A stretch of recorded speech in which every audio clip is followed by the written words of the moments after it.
mark ಐತಿ ಮತ್ತೆ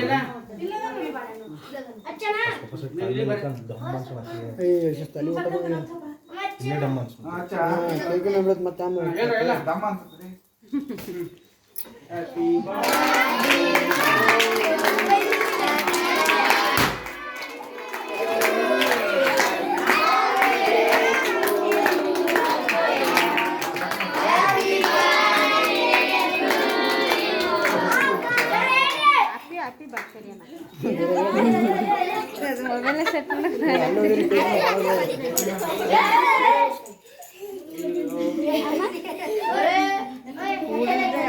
ಬರ್ತಾರೆ ಆದ್ರೆ ಹುಡುಗ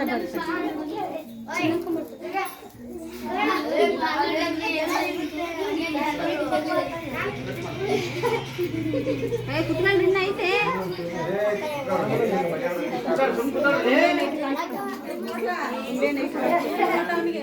ಬಿಡಕ ಸಾಕು